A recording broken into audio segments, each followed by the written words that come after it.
Hi, it's Mike with AskTractorMike.com. Well, I'm dressed for grilling out brats, which is what we're getting ready to do. As I post this, today is the 4th of July of 2024, and we're getting ready to go eat some brats and potato salad and cook out and enjoy life for a little while and chill.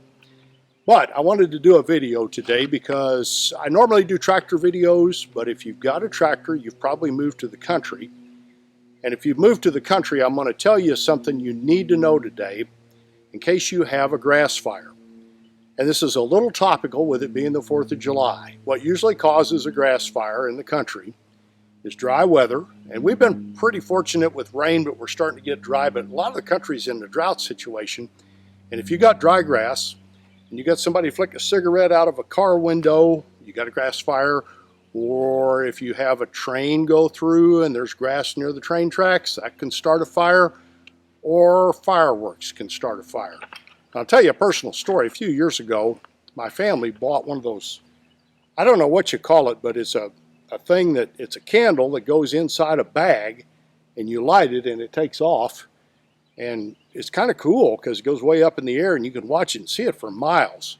But they're really dangerous because what's happening is that air is getting warm in that bag and it's floating off, and wherever that lands, if that candle's still burning, and probably is gone out by that time, but if it lands in dry grass, you've got a big fire, and it could be in a remote area.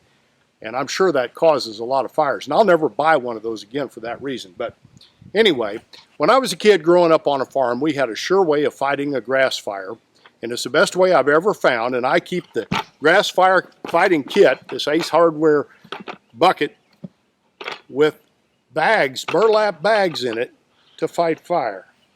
And I keep this handy, and it's nasty because I haven't had it out of here in a long time. Yuck. Ugh. So anyway, I keep this around in case we have a grass fire, because a lot of times in the country, if you have a grass fire, it's up to you to fight it. I mean, the volunteer fire department will eventually get there, but if you let it get out of hand, it's going to make their job a lot bigger. So what you do with this, and I'm going to tell you this technique, and then if you put down in the comments below if you've got a better technique. I've not found it, but if you have, put it in the comments. What you do is have these burlap bags, and I think there's like 4 or 5 of them here that seed came in or something. That's nasty. What you do, if you've got a grass fire burning, is first call 911. If you've got a neighbor you could call to help you, do that.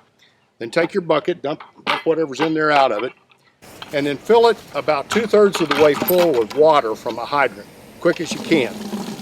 And a lot of times you're under pressure, you know the fire's burning, you got to get out there, but fill it as full as you can fill it and still get the water to the location of the fire.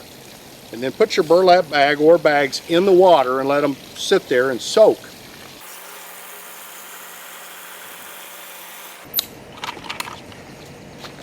So when you get to the fire, what you're going to do is pull your wet burlap bag out, leave all the water in the bucket you can, and because it's a real porous material, and that's why I use a burlap bag instead of a towel, it's not going to hold a lot of water, it's just going to be moist. And then you go out to where the fire is and you start beating the flames, like that. And because it's wet, it's going to hold its shape, kind of flat, and beat out the flames. And that's the quickest way I found for one person to fight a grass fire. And it works really well. Now, if you're fighting fire and the bag gets dry, switch sides with it. Take the side you've been fighting fire with, hold that, take the other side and start pounding the fire again. Eventually, the whole thing will be dry. You've got to go back then to the bucket, soak it down again, and go back to the fire. So I keep this firefighting kit in my barn, and if I ever need it, it's right there. And so far, for a long time, I haven't needed it.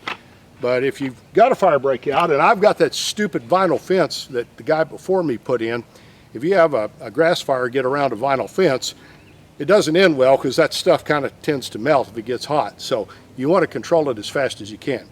Now I can tell you how I learned this trick. I learned this courtesy of the Missouri Pacific Railroad.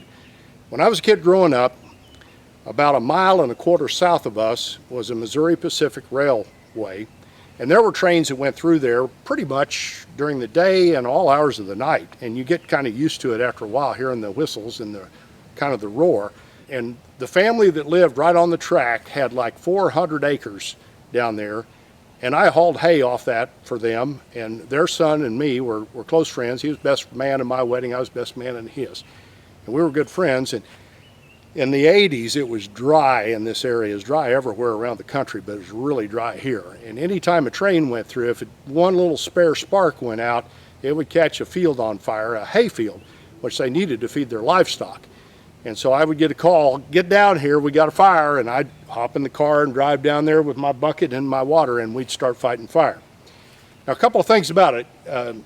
This is a job for a young man. If you're my age, I'm 65 years old, and it'll work you real hard. I think it's worse than shoveling snow, and a lot of people die of heart attacks from shoveling snow. So if you're going to do firefighting with a burlap bag, make sure you take care of yourself and keep hydrated. I don't know how you do that, but you need to be hydrated, and you can overdo it real easy and have a heart attack and die. So be careful with that. But if you got a bunch of kids around, get them and get the burlap bags and get out and fight the fire.